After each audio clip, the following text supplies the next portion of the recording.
பீதாசுதன் பரிசுத்தாவின் பெயராலே ஆமேன். மரியே வாழ்க.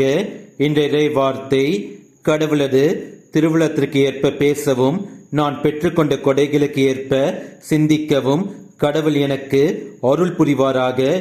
ஏனெனில் ஞானத்துக்கு அவரே வழிகாட்டி, ஞானிகளை திருத்துகிறவரும் அவரே.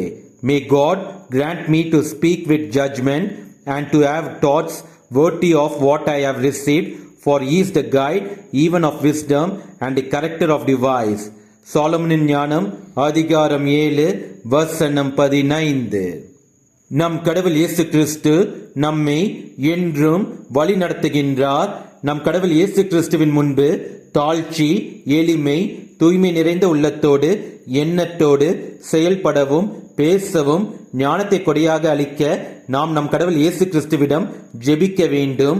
அவர் அளிக்கின்ற ஞானம் நாம் எத்தகைய சூழ்நிலையில் மனிதர்களிடத்தில் வாழ்கின்றோமோ அந்த சூழ்நிலைகளை மாற்றி அந்த மனிதர்கள் முன்பு சிறப்பாக வாழ நம்மை நம் கடவுள் இயேசு கிறிஸ்து அளிக்கின்ற ஞானம் நம்மை வழி நடத்தி செல்லும். இயேசுவுக்கே புகழ். மரியே வாழ்க. ஆமேன்.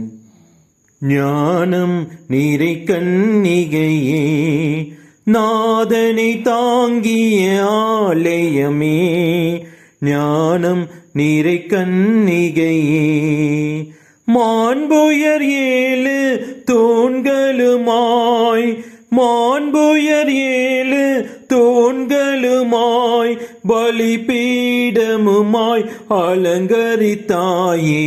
ஞானம் நிறை கன்னிகையே, பாவ நிழலே அணுகா, பாதுகாத்தாரும் நெய்யே பரமன். பாவ நிழலே அணுகா, தாயுடரம் நீ தரித்திடவே, தாயுடரம் நீ தரித்திடவே, தனதோர் அமல தலமென கொண்டார். ஞானம் நிறை கன்னிகையே, நாதனை தாங்கிய ஆலயமே.